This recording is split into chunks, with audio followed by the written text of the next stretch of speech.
Musim akan selalu berganti,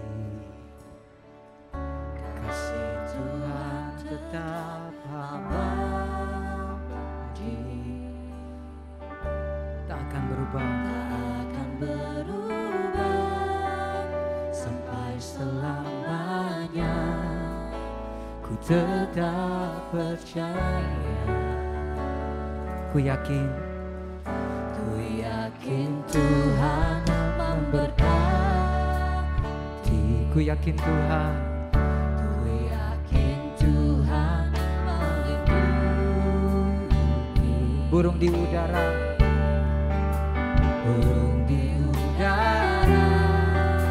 Tuhan pelihara karena kasih-Nya, Katakan dengan iman, Tuhan selalu menolongku, selalu menjagaku, sehelai di rambutku tak akan terjatuh tanpa seizinmu.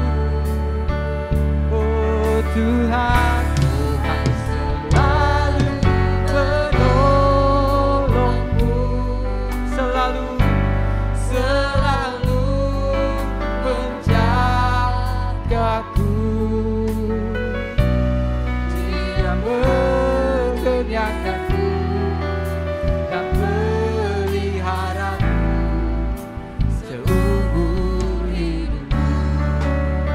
katakan, ku yakin Tuhan,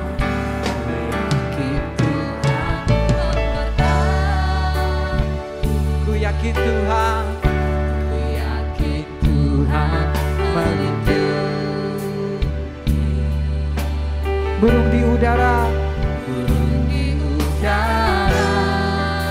Tuhan pelihara. Oh, karena kasih-Nya.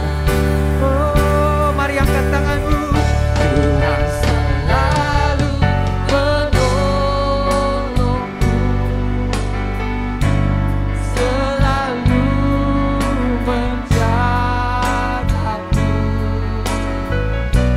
sehelai di rambutku tak akan terjatuh tanpa seizinmu.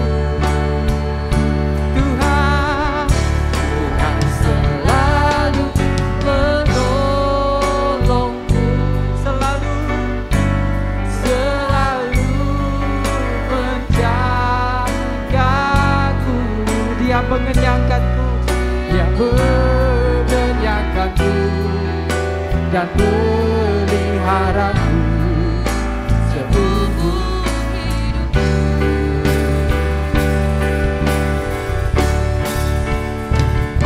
Kami menyembah-Mu Tuhan pagi hari ini. Kami tahu Engkau ada bagi kami hari ini. Engkau ada di rumah kami, Engkau ada dimanapun kami berada. Kami tahu Engkau Bapa yang baik bagi kami. Engkau yang selalu memelihara kami musim demi musim. Kami taruh pengharapan kami kepadamu Tuhan. Oh, haleluya. Selalu menolongku, selalu menjagaku, sehelai di rambutku tak akan terjatuh tanpa seizin-Mu Tuhan, tanpa seizin-Mu Tuhan. Tuhan selalu menolongku, selalu menjagaku, Dia mengerjakanku dan peliharaku seumur hidupku. Oh Tuhan, Tuhan selalu menolongku,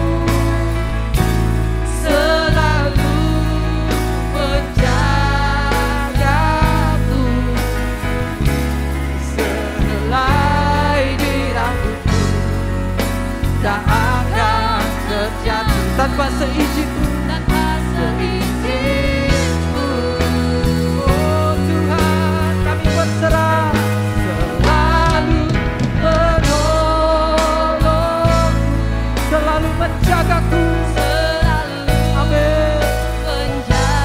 Haleluya. Dia mengenyangkanku dan melihara seumur hidupku.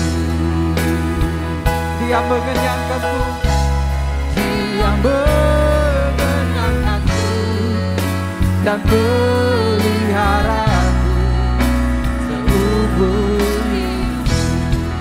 Dia mengenyangkanku, mari katakan, Dia mengenyangkanku dan peliharaku seumur hidupku.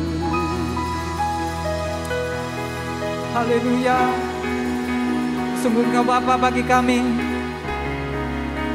Mari penuhi kami dengan kasih-Mu hari ini Tuhan. Kami buka hati kami. Oh, ini hidup kami Tuhan. Ini bencana hati kami. Oh, penuhilah Tuhan.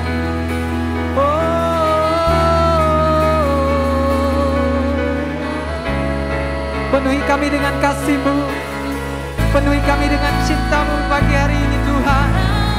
Terima kasih Tuhan. Oh, Kau menjamah kami, hadirat-Mu manis di tengah kami Tuhan. Haleluya. Mari sembah Dia. Oh, ini penyembahan kami. Oh, ini pujian kami Tuhan. Oh, Kau baik selamanya. Rancangan-Mu indah Tuhan. Oh, kami percaya pada-Mu Yesus. Bawa hidup kami. Kami bawa hidup kami. Haleluya.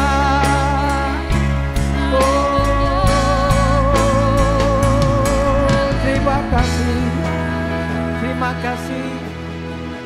Kami bawa hati kami pagi hari ini. Kami bawa hidup kami sebagai penyembah. Oh, ku membawa hatiku, hanya Engkau di hidupku, Yesus yang terindah. Selamanya ku menyembah. Ku membawa hidupku. Ku membawa hidupku. Inilah persembahanku, Yesus, Kau terindah. Selamanya ku menyembah. Ku membawa hatiku. Katakan hanya Engkau. Di hidupku, Yesus, Kau terindah. Selamanya ku berjalan. Ku membawa hidupku Tuhan. Membawa hidupku.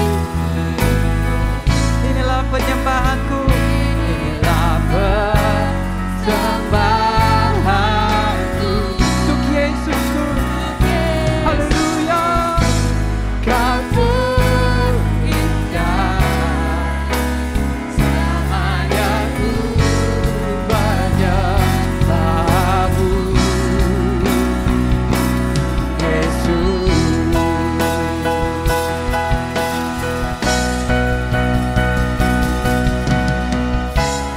jiwaku tenang di hadirat. Katakan hatiku aman Tuhan, hatiku aman dalam kasih-Mu. Oh jiwaku tenang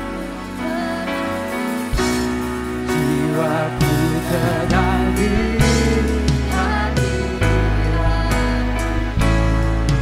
Oh hatiku aman dalam kasih-Mu. Sekali lagi jiwaku tenang Tuhan, jiwaku tenang di hadirat-Mu. Hatiku aman dalam kasih-Mu. Kami bawa hidup kami,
penyembahan kami Tuhan. Oh hidup kami Tuhan, kami persembahkan jiwa itu.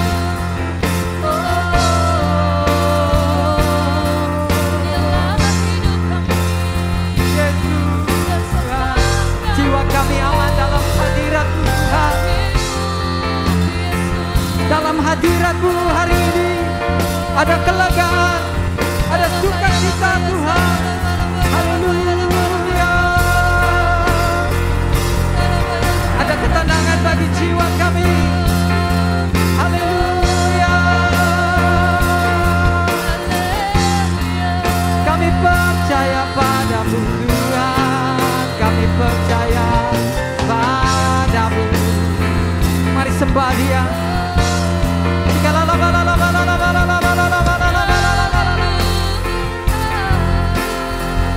Sebab Engkau Tuhan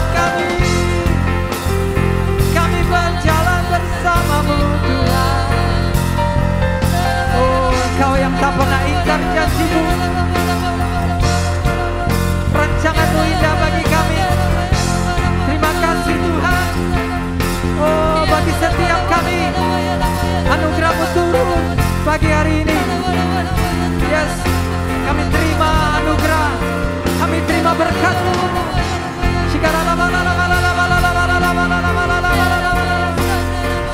Yesusku, Kau terindah, Kau terindah. Rancangan-Mu yang terbaik bagi kami Tuhan. Kami tidak takut bahaya, sebab Tuhan bersama dengan kami. Haleluya. Katakan terima kasih Yesus.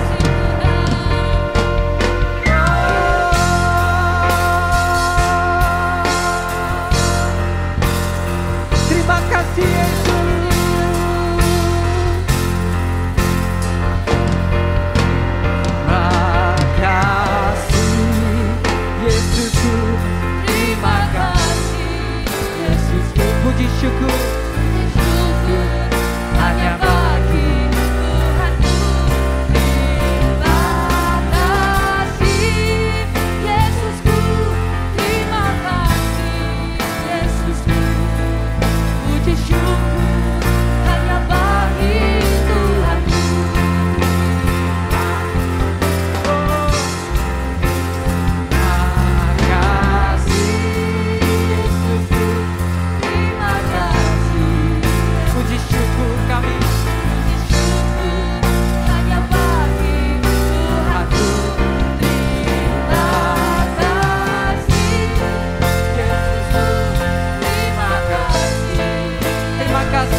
kami.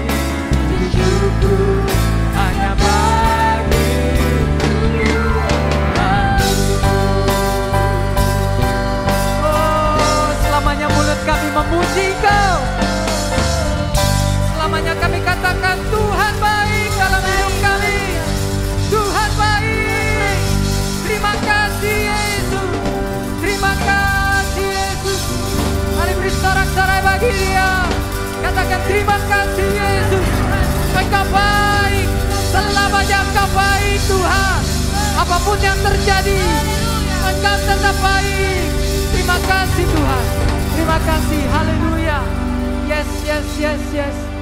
Amin.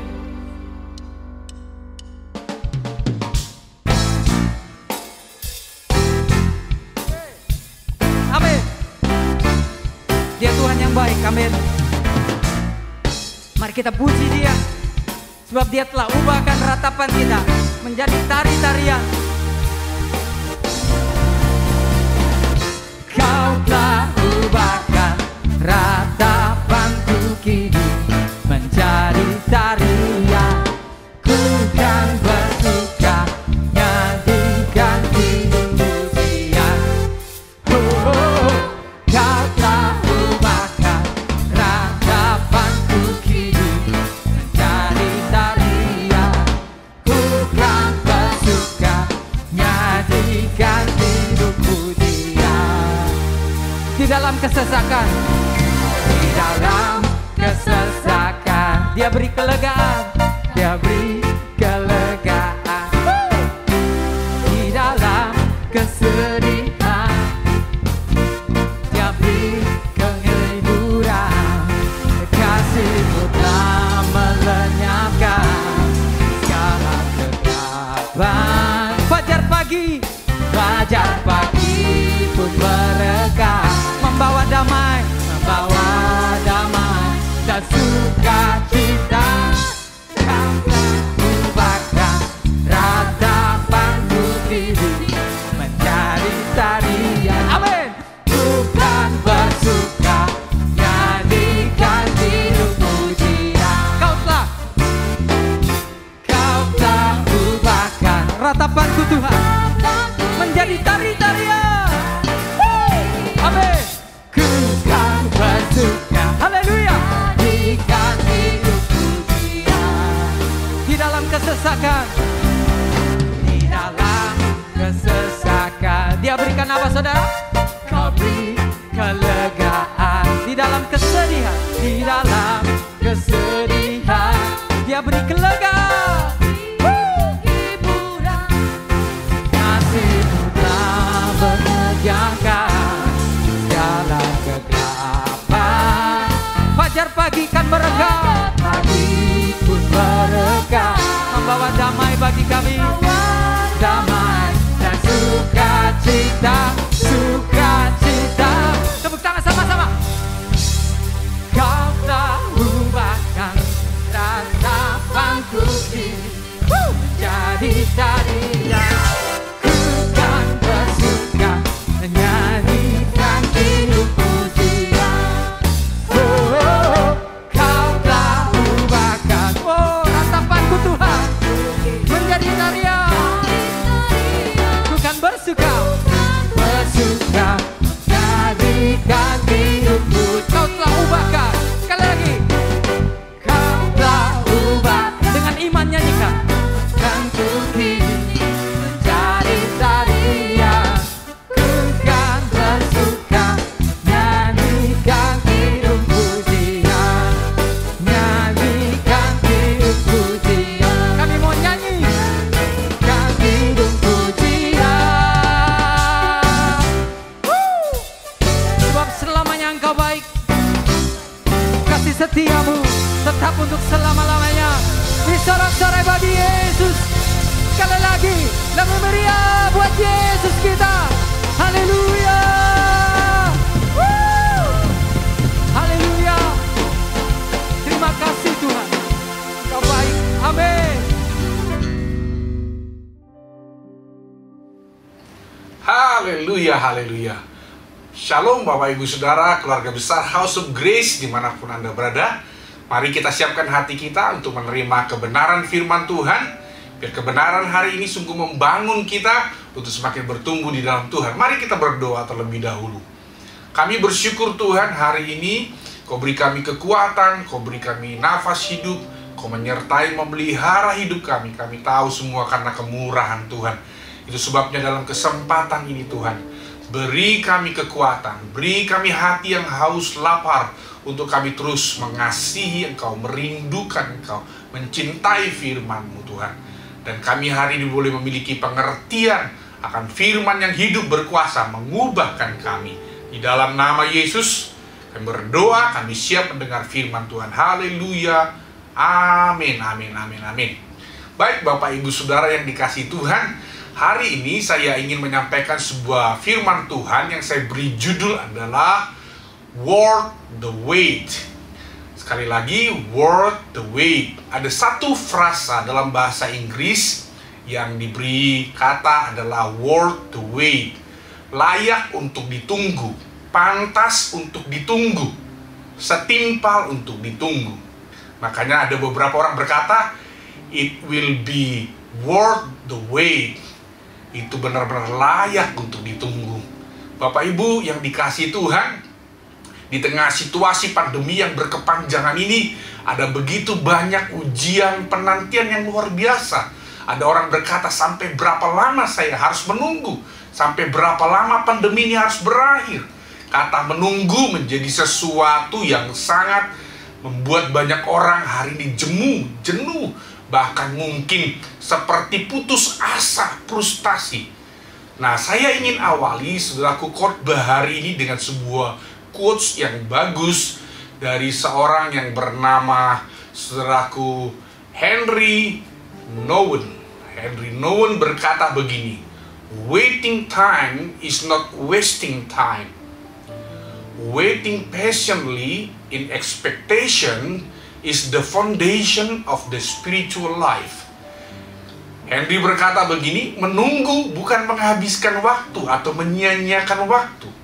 Menunggu dengan sabar, itu dengan penuh pengharapan adalah sebuah dasar dari kekuatan rohani, kehidupan rohani. Jadi ternyata cara kita menunggu, cara kita menanti sesuatu dengan penuh pengharapan, ternyata itu bukan membuang-buang waktu kita.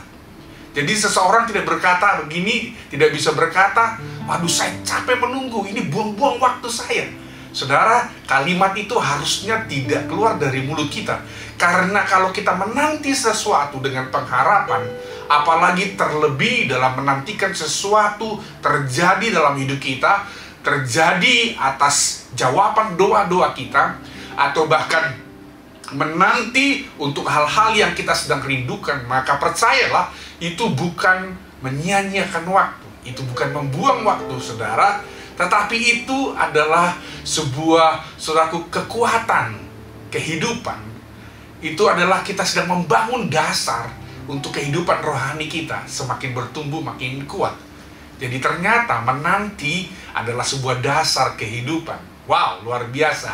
Bapak Ibu yang dikasihi Tuhan, saya ingin mengawali khotbah saya dari 2 Samuel pasal yang ke-5 ayat yang ke-4. 2 Samuel pasal 5 ayat yang ke-4 berkata, Daud berumur 30 tahun pada waktu ia menjadi raja. 40 tahun lamanya ia memerintah. Sekali lagi, Daud berumur 30 tahun pada waktu ia menjadi raja. 40 tahun lamanya ia memerintah. Bapak Ibu yang dikasihi Tuhan, kalau kita mempelajari hidup Daud, maka kita akan tahu bahwa ternyata waktu Samuel mengurapi Daud dalam 1 Samuel pasal yang ke-16, itu tepat di mana dia berusia 17 tahun.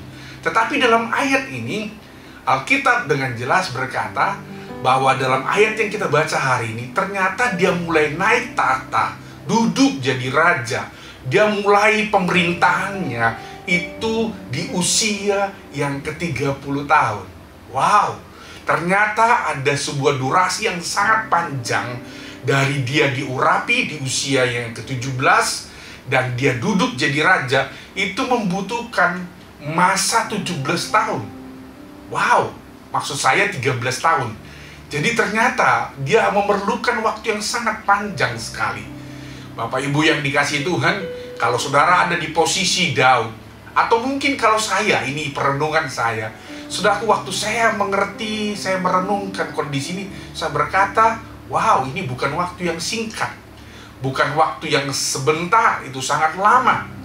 Dan saya percaya kalau kita pelajari dari perjalanan hidup Daud, kita akan menemukan itu bukan hanya penantian yang lama, tetapi melewati proses-proses kehidupan yang sangat panjang.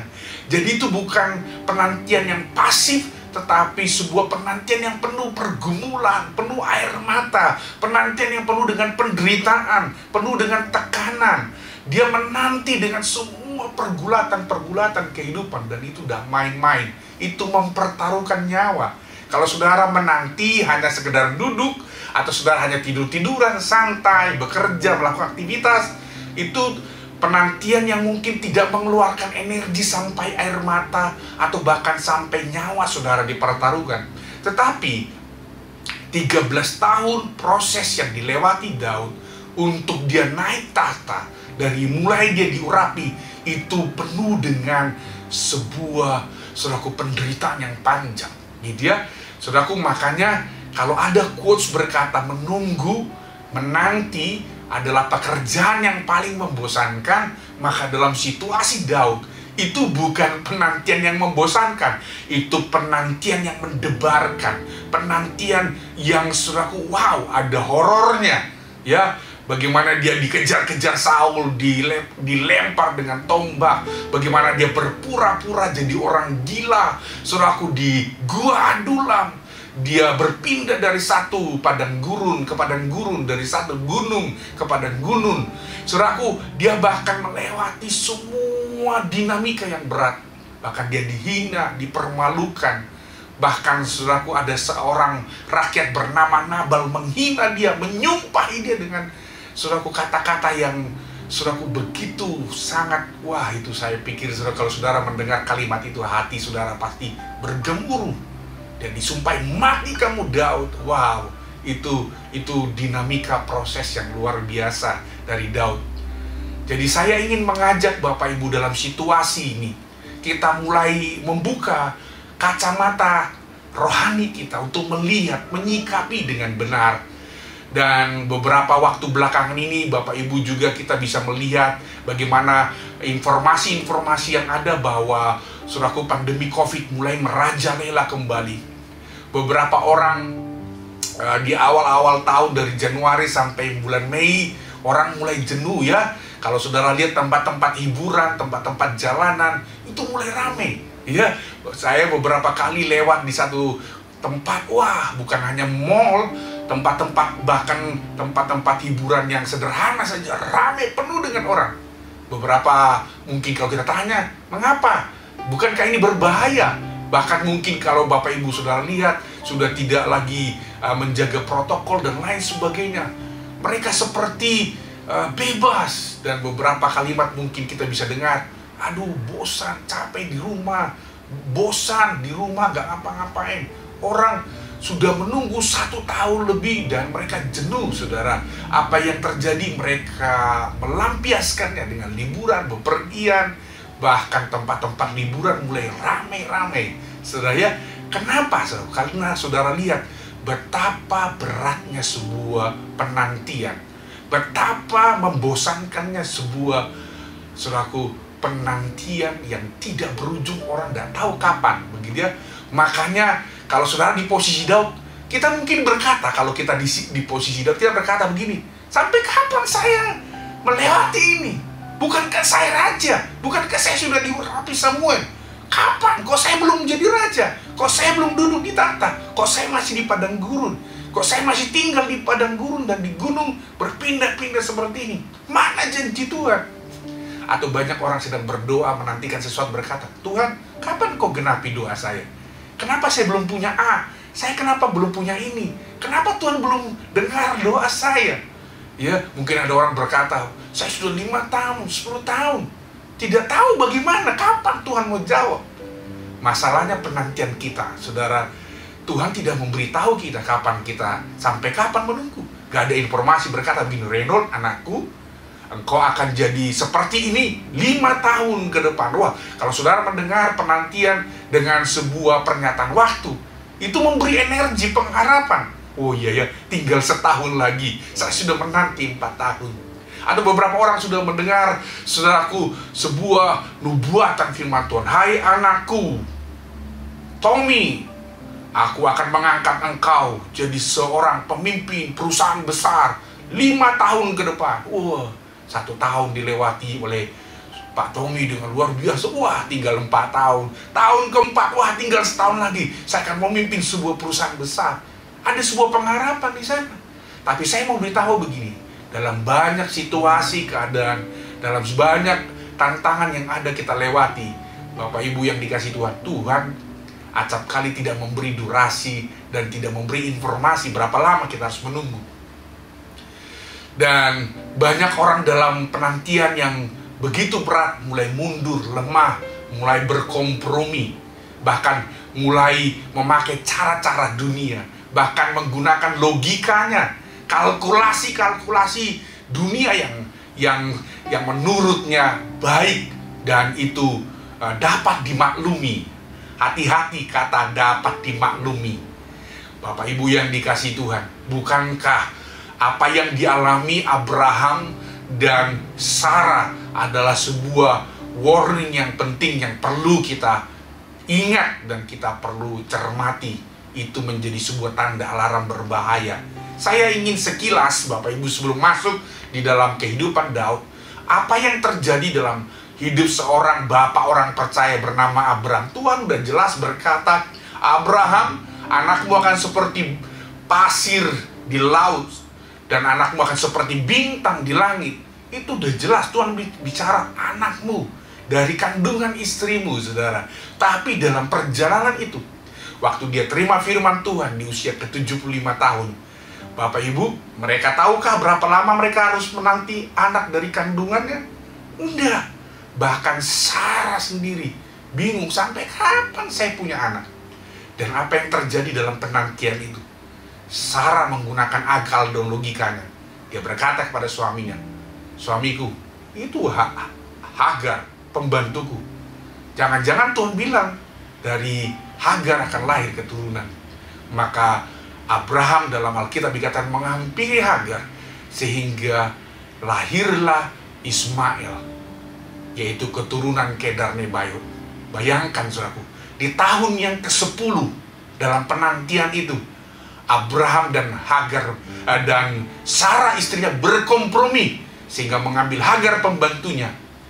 Bayangkan, bapak orang percaya sendiri punya track record yang hampir gagal menanti anak perjanjian. Apa akibatnya? Kita sudah tahu bahwa perang yang tidak pernah habis-habis di sepanjang zaman itu adalah perang antara keturunan Abraham yang Ishak dan Ismail. Dan kalau kita dengar berita hari ini, perang Israel dan Palestina hari ini semakin begitu gencar dan begitu panas. Tahukah kita ternyata apa yang kita lihat hari ini? Dan jangankan perang Israel dan Palestina, apa yang dialami di negeri kita, di negara kita, bahkan di kota kita, ini sebuah akibat betapa berbahayanya yang namanya kegagalan kita menanti janji Tuhan. Saudara, lihat kita bergumul ya, seperti gereja Mangga 2 bergumul bertahun-tahun untuk membangun gereja. Kita begitu susah, sulit sekali, dipersulit, saudara. Karena apa, saudara? Karena kalau kita tarik benang merahnya adalah apa? Kegagalan Bapak Abraham, saudaraku, menanti janji Tuhan. Sehingga hari ini keturunan dari Hagar menekan kita, menyerang, mengintimidasi, melemahkan. Itu sebabnya mari jangan mengulangi kesalahan yang sama. Baiklah Bapak Ibu yang dikasihi Tuhan, hari ini kita mau membuat sebuah keputusan profetik. Tuhan, saya mau menanti janji Tuhan. Saya tahu bahwa janjimu pantas untuk ditunggu. The promise of God worth the wait, layak ditunggu, pantas ditunggu. Karena kalau nggak ditunggu dengan setia dan tekun, kita bisa mengalami tragedi-tragedi dalam kehidupan. Nah, Bapak Ibu yang dikasih Tuhan, saya percaya kalau ada orang bertanya, Pak sampai berapa lama? Saya menunggu. Saya tidak bisa jawab. Ada seorang ibu yang saya dengar kesaksiannya, dia menunggu suaminya bertobat 23 tahun. Dan waktu saya dengar kesaksian ibu itu, saya sampai terharu. Saudara bayangkan, ibu itu seringkali dihajar sama suaminya, pulang mabuk, dipukul, ditendang, diusir, dimaki-maki. Bahkan pernah satu kali suaminya mabuk bawa perempuan pelacur dan dia diusir dari kamarnya. Saya mendengarnya aja, saudaraku merinding. Wow, pergulatan yang besar. Tapi saya dengar kesaksian ibu itu, dia pegang janji Tuhan, suamiku pasti bertobat. Dan berapa lama saudara? 23 tahun. Apa yang dialami ketika dia tekun memegang janji Tuhan? Worth the wait, layak ditunggu. Janji Tuhan hidup.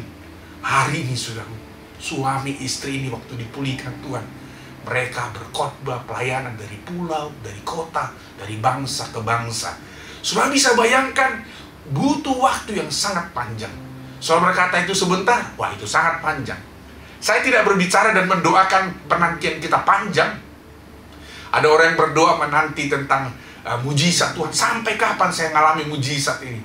Saya percaya, pegang janji Tuhan hari ini. Sama seperti Daud, melewati proses-proses yang panjang 13 tahun. Tapi saya percaya 13 tahun worth the wait. Itu layak ditunggu. Saudara sudah melewati berapa banyak pergumulan hari ini? Dan mungkin beberapa orang berdoa, para pengusaha-pengusaha yang banyak lagi terpuruk karena pandemi ini. Tuhan, sampai kapan pandemi ini berakhir? Usaha yang hancur.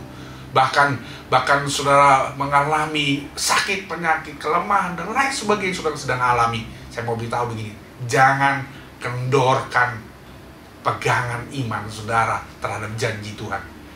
Mengapa kita harus menunggu? Kita belajar bahwa Daud adalah sebuah teladan kehidupan. Melewati 13 tahun, dia tidak mau meninggalkan Tuhan. Dia tidak mau meninggalkan janji Tuhan. Dia pegang terus.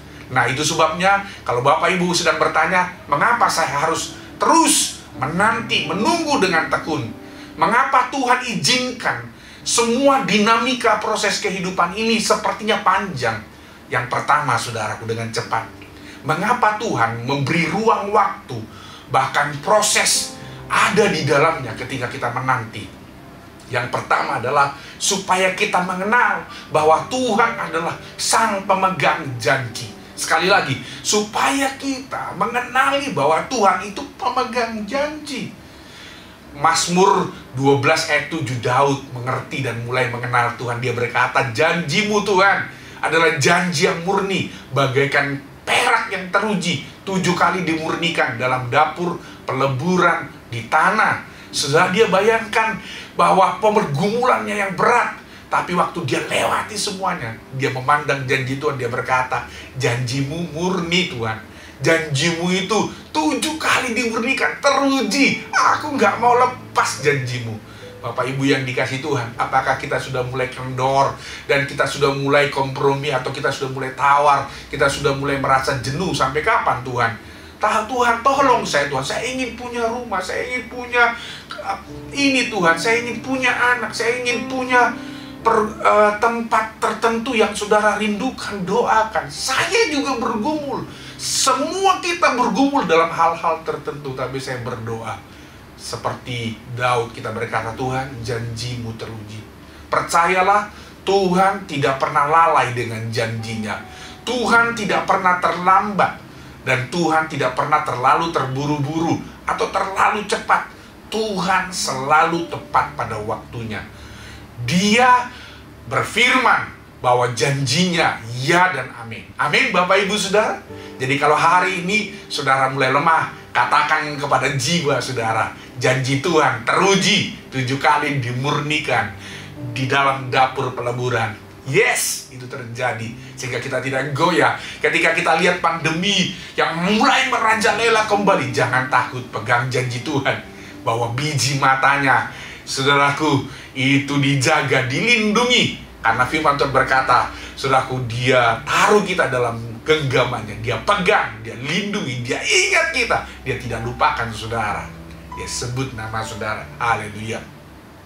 Saudara, yang kedua, mengapa Tuhan memberi sebuah durasi yang mungkin itu di luar dari ekspektasi gitu. Kalau saudara berharap, saya percaya kita pengennya cepat.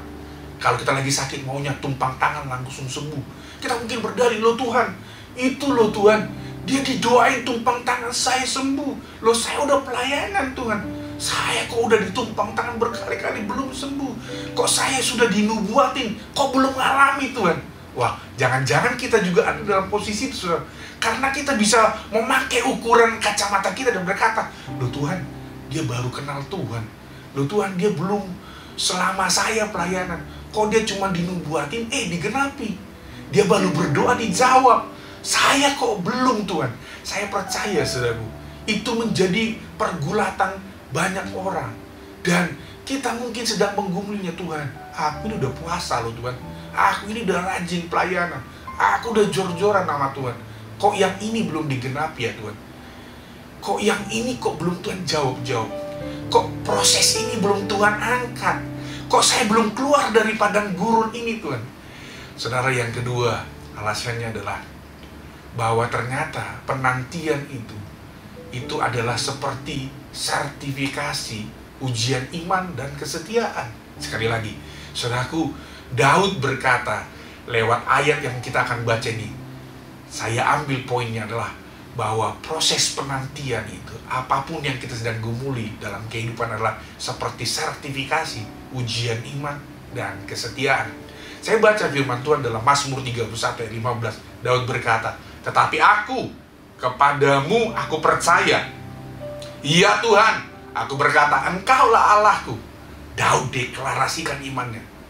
Saudara, kalau saudara baca kalimat-kalimat beberapa kali kata iman muncul, saudaraku, maka dia sedang melewati proses yang berat sekali. Sehingga dia menyampaikan sebuah kata-kata iman, kata-kata profetik, deklarasi. Apakah pada waktu dia ngomong, Daud sudah lewati, sudah menang? Enggak, dia justru lagi ngalamin padang gurun. Tapi dia confess, deklarasi. Ayat berikutnya, Mazmur 44 ayat 7. Sebab bukan kepada panahku aku percaya, dan pedangku pun tidak memberi kemenangan. Saudara, Daud berkata, aku gak percaya kepada panah ini. Aku gak percaya kepada pedang, sumber kemenangan.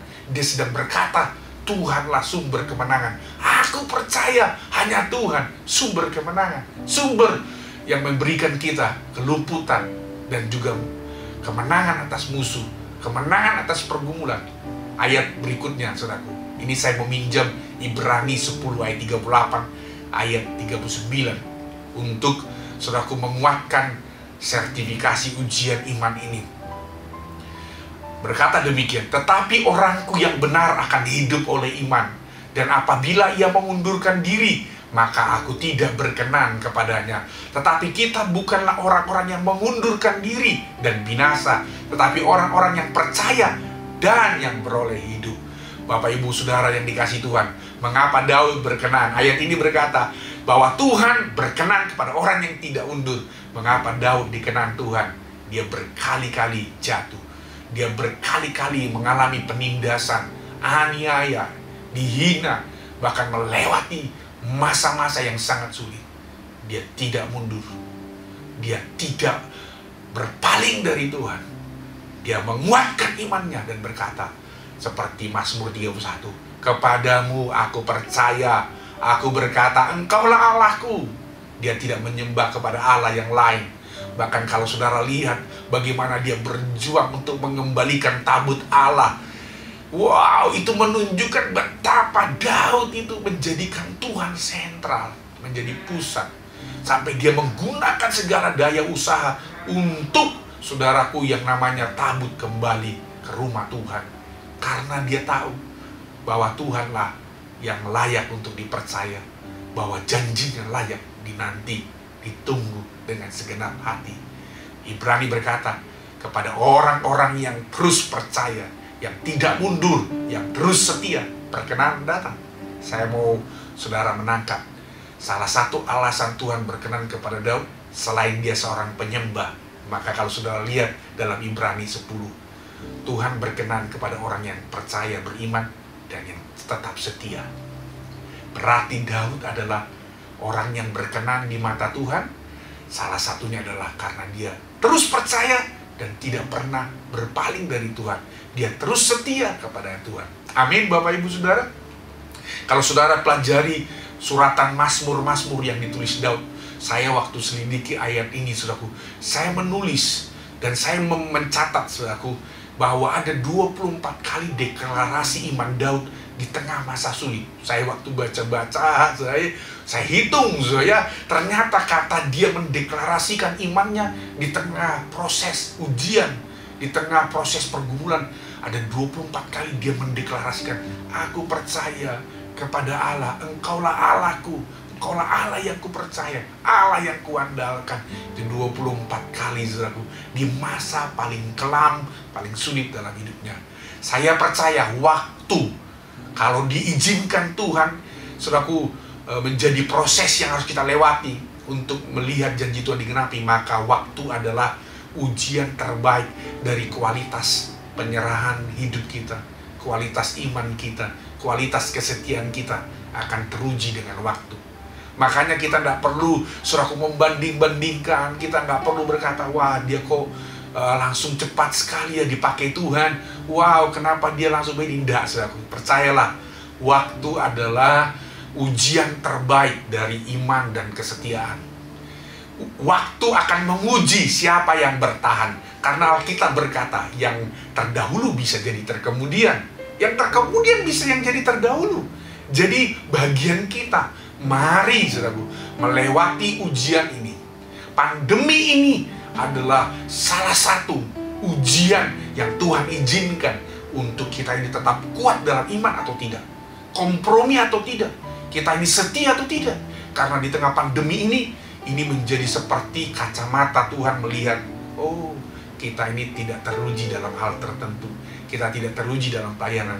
Karena banyak orang yang mundur, banyak orang mulai apatis, banyak orang mulai berkompromi di tengah pandemi karena tidak tahu bagaimana bertahan, bagaimana berjuang dalam kehidupan. Itu sebabnya Bapak Ibu yang dikasihi Tuhan, saya ingin mengajak saudara di poin yang kedua ini. Kacamata kita mulai kita melihat bahwa berapa lama pun kita menanti, berapa lama pun proses yang kita lewati, jangan kendorkan pegangan saudara. Karena ujiannya adalah saudara menerima sertifikasi iman dan kesetiaan dari Tuhan. Haleluya, haleluya. Saudaraku, ada quotes bagus berkata begini, we must trust God even when His answer is wait. Kita harus tetap percaya kepada Tuhan sekalipun jawaban dari Tuhan atas kita adalah tunggu. Ya, kalau Tuhan bilang tunggu, udah, selalu tetap percaya Tuhan. Amin, saudara. Karena ada banyak orang waktu berkata, saudaraku, waktu Tuhan jawab, dia bilang begini, wow, ini gak sebanding dengan apa yang saya lewati bertahun-tahun. Waktu saya tanya, saudaraku, orang yang menanti, saudaraku, sekian puluh tahun, dia berkata, ini gak sebanding dengan kebahagiaan yang saya alami melewati semua pergumulan. Atau bahkan saudara yang sudah pernah dijawab Tuhan, waktu saudara ditanya lagi, hey, kamu merasa 5 tahun menunggu dan waktu dijawab Tuhan, kamu sebanding gak penderitaan atau pergumulan? Kita bisa berkata begini, wah, itu gak sebanding. Hari ini saya melihat Tuhan itu dahsyat. Amin, saudara ya. Yang berikutnya, saudaraku, yang ketiga, dengan cepat, mengapa Tuhan seperti memberi ruang waktu dan proses yang panjang untuk kita, saudaraku, menanti dan menunggu jawaban doa atau janjinya.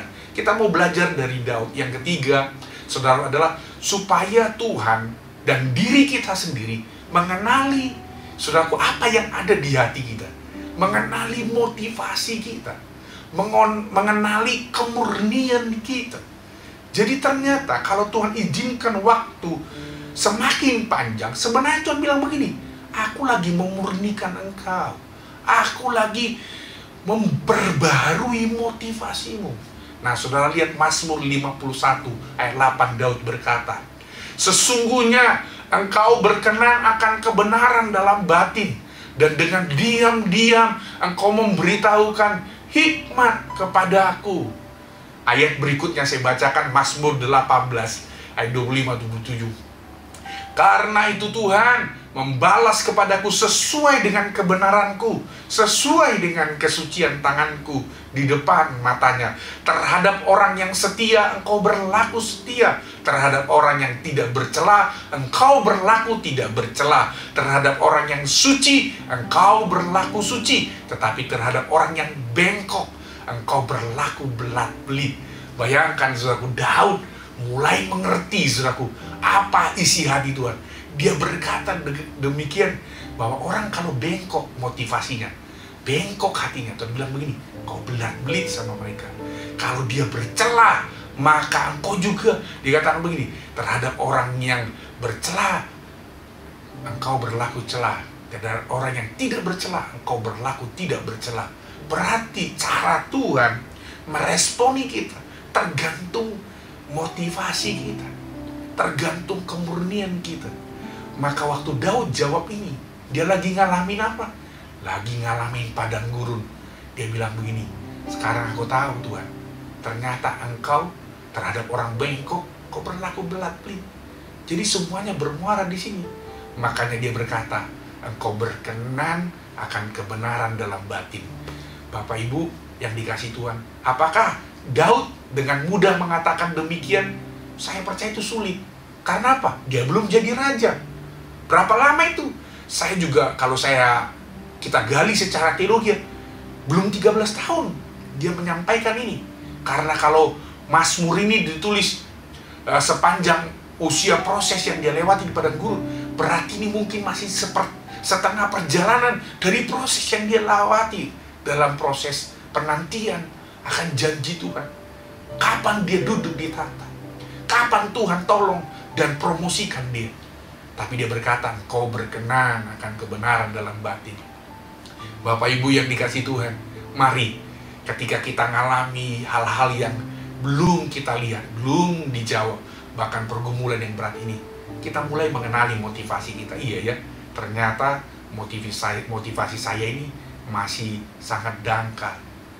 Motivasi saya masih banyak keliru. Motivasi saya masih suka show off, pamer skill, pamer harta, pamer pengetahuan, pamer kebolehan.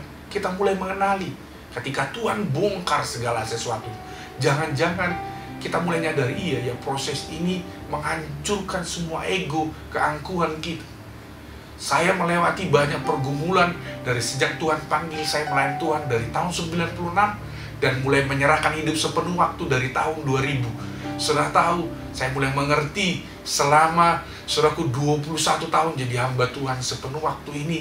Ternyata semua proses yang saya lewati itu Tuhan sedang korek gitu ya. Apapun yang saya lewati atau Bapak Ibu lewati, percayalah Tuhan sedang korek dan Tuhan sedang cabut semua hal-hal yang tidak berkenan.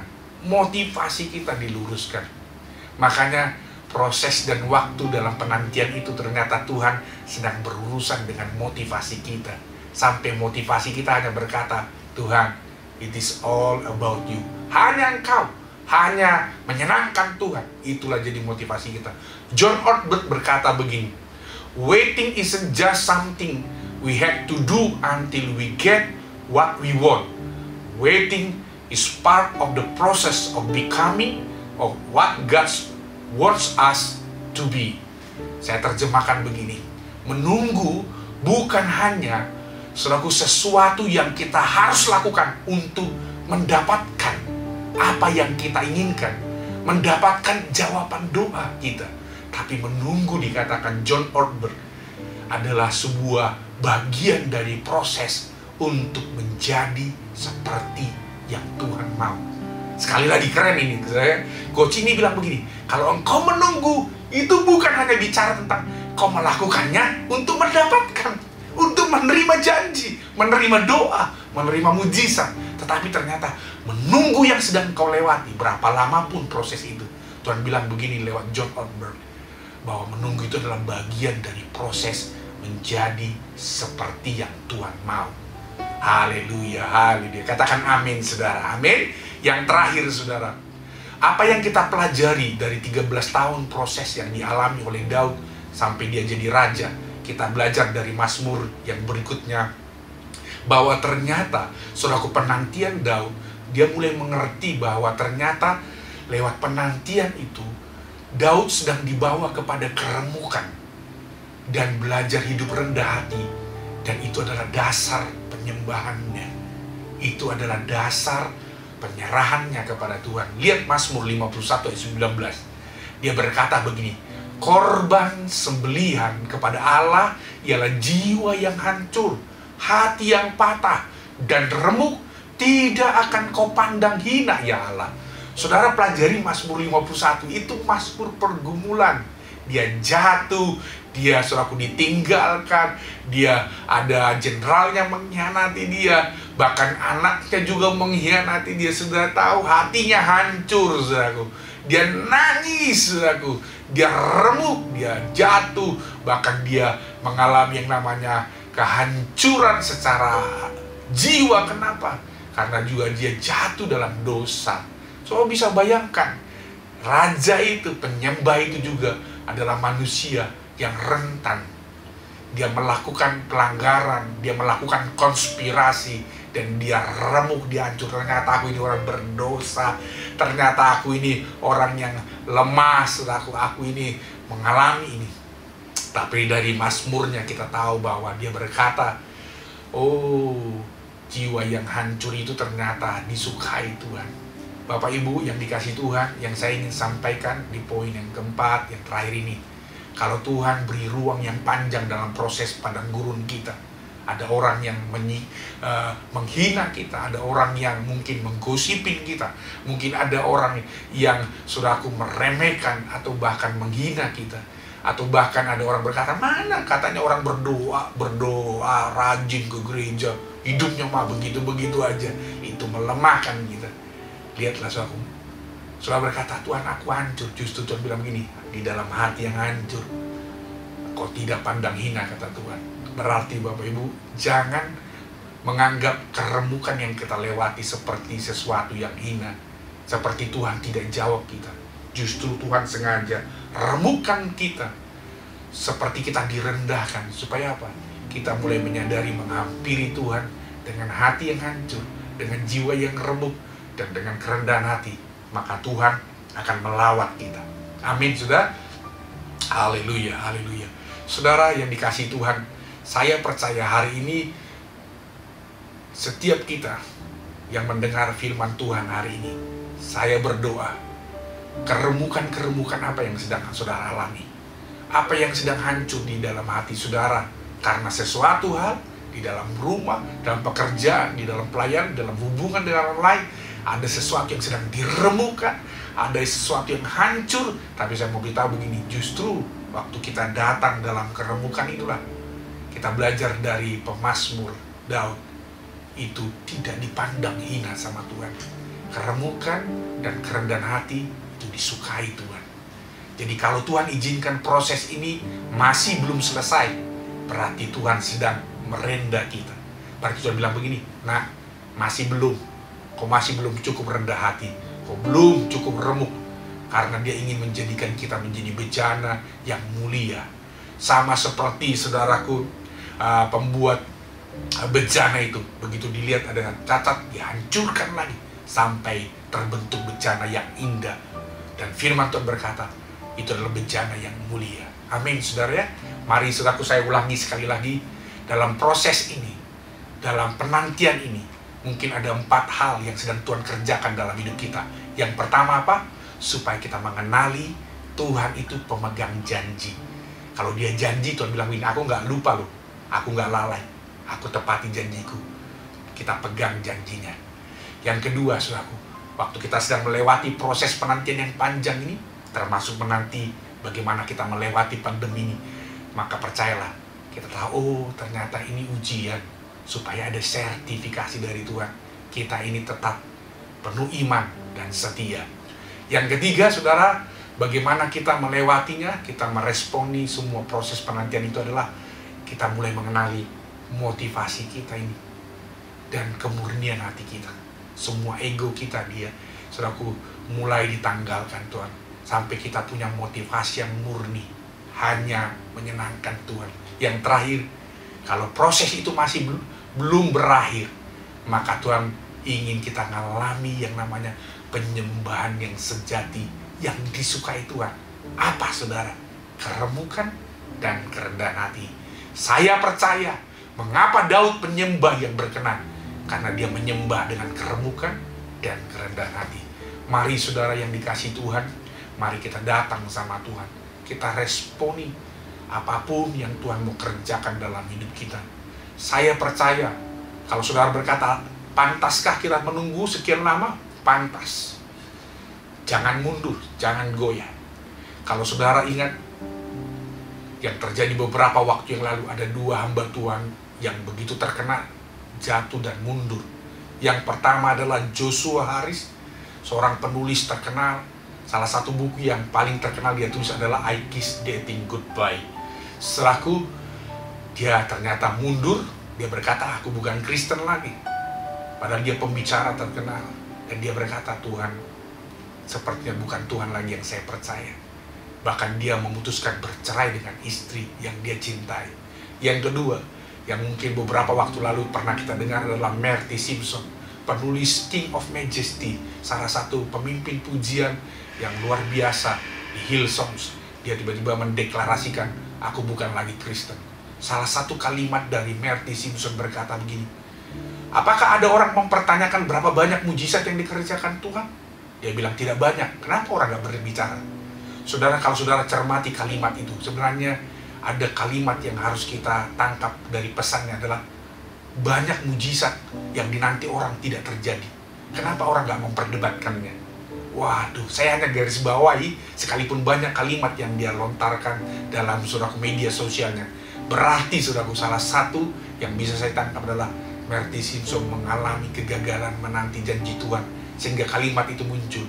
Mengapa orang gak berdebat bahwa banyak mujizat yang gak terjadi? Ternyata dia tidak mengalami mujizat tertentu sehingga dia kecewa dan berkata, aku bukan Kristen lagi. Saya berdoa, kita tidak gagal, kita tidak mundur, kita tidak meninggalkan iman kita. Ibrani tadi berkata, kita tetap setia, kita tetap menanti-nantikan janji Tuhan. Amin, saudara. Kita tetap setia di dalam Tuhan. Sama seperti firman Tuhan berkata, Abraham menanti dengan sabar. Dengan demikian dia beroleh apa yang dijanjikan Tuhan. Mari saudara, saya jemput saudara bangkit, berdiri. Kita mau berdoa, kita mau responi Tuhan hari ini. Biar seperti firman Tuhan berkata, orang-orang yang menantikan Tuhan, mereka tidak lagi lelah, tidak lagi lemah, tapi mereka bangkit, mereka makin kuat. Bahkan mereka, saudaraku, makin berjalan, makin on fire, makin luar biasa. Sampai Tuhan datang kedua kali, kita kedapatan orang-orang yang setia. Mari saudara, tundukkan kepala saudara, angkat tangan saudara. Kita responi Tuhan. Tuhan, Engkau luar biasa setia. Biar sama seperti Engkau setia, kami belajar setia. Kami tahu ada banyak pergumulan dari umat-Mu yang hari ini yang beribadah. Kami tidak tahu apa yang sedang digumuli satu persatu oleh jemaat-Mu, bahkan siapapun yang join hari ini. Kami tidak tahu apa pergumulan mereka secara spesifik, tapi Roh Kudus, Engkau bisa berbicara secara spesifik bagi setiap kami, bahwa kami, Tuhan Yesus, adalah orang-orang yang dikasih Tuhan. Kami pasti akan mengalami janji Tuhan. Terima kasih Tuhan. Hari ini yang sedang goyah, yang mulai tawar, yang mulai undur, Tuhan tarik kembali kepada Engkau Tuhan. Hari ini yang mulai Tuhan Yesus jenuh dan mulai berkompromi karena waktu Tuhan menjawab doa, waktu-waktu menanti jawaban dan janji Tuhan begitu lama. Topang Tuhan, topang kami, supaya kami terus teguh di dalam iman, supaya kami terus setia di dalam Engkau, supaya kami terus diperbaharui hari lepas hari, menjadi seperti yang Tuhan mau. Tuhan, berkati semua umat-Mu yang hadir, biar mereka tidak lemah, tidak goyah, tidak mundur, terus bersabar, terus bertekun, terus melayani, terus beribadah. Sekalipun Tuhan pandemi ini belum berlalu, sekalipun ibadah kami Tuhan masih online, tapi kami tidak pernah goyah. Kami terus bertekun, kami terus on fire Tuhan. Karena kami tahu bahwa menanti janji Tuhan adalah worth the wait, layak ditunggu. Janji-Mu itu mulia Tuhan.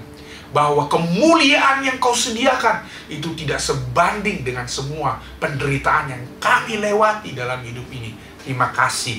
Kami berdoa, kami dikuatkan, kami bangkit. Mari kekasih-kekasih Tuhan, mari kita angkat tangan kita. Mari kita mau terima berkat Tuhan hari ini, supaya sungguh-sungguh kita terus mengalami kemuliaannya. Kekasih-kekasih Tuhan, mari kita tutup ibadah kita. Terimalah berkat Tuhan, damai sejahtera yang melimpah, yang berasal dari Bapa segala terang, yang pemberian-pemberiannya yang terbaik, yang sempurna, yang tidak ada bayangan pertukaran, itu boleh menjadi bagian kita. Cinta kasih dari Yesus anaknya yang kekasih, kuat kuasa Roh Kudus menuntun, menyertai, memimpin kita sampai kita mengalami janji dan kepenuhannya. Bahkan sampai Maranatha, Dia akan jemput kita di awan-awan yang permai. Dalam nama Tuhan Yesus, bersama-sama kita katakan amin, amin, amin. Tuhan memberkati Bapak Ibu Saudara. Sampai ketemu minggu depan dalam ibadah yang sama. God bless you. Shalom Bapak Ibu semuanya. Baru saja kita diberkati oleh kebenaran firman Tuhan yang disampaikan oleh hambanya Bapak Pastor Reynold Sinaga, yang sudah memberkati kita semua. Kami mengucapkan terima kasih buat pelayanannya, juga untuk tim Praise and Worship yang sudah melayani kita semua dengan lagu pujian dan penyembahan yang sungguh luar biasa. Kami juga menyambut bagi Bapak Ibu yang baru pertama kali bergabung di ibadah online gereja kami ini. Bila Bapak Ibu butuh bantuan untuk didoakan, Bapak Ibu bisa menghubungi nomor WhatsApp yang tertera di layar monitor di bawah ini. Kami juga rindu untuk bisa berkenalan lebih dalam lagi dengan Bapak Ibu. Berikut ada informasi untuk kegiatan selama sepekan, yaitu SBB Sepakat Bersama Pekerja yang akan diadakan pada tanggal 29 Juni hari Selasa jam 19.00 melalui Zoom. Untuk kegiatan yang lain bisa dilihat di media sosial gereja kita. Sebentar kita akan membawa persembahan kita ke rumah Tuhan ini. Mari kita berdoa. Terima kasih ya Bapak, kami boleh diberi kesempatan untuk membawa persembahan kami ini ke rumah-Mu Tuhan. Tuhan yang memberkati persembahan yang kami bawa ini Tuhan. Boleh dipakai terus untuk pelebaran kerajaan Tuhan di bumi ini. Kami siap untuk menabur. Tuhan berkati sekalian. Haleluya. Amin. Sebelum kita mengakhiri ibadah kita, sekali lagi kita akan datang pada Tuhan. Mari kita mengangkat tangan kita, mengarahkan hati kita kepada Tuhan. Biarlah berkat yang berlimpah-limpah dari Allah Bapa, kasih setia dari Yesus Kristus Tuhan, penyertaan, penghiburan dari Roh Kudus itu senantiasa menyertai kita semua, mulai sekarang ini sampai selama-lamanya. Amin. Sampai bertemu di minggu depan. Tuhan Yesus memberkati kita semua.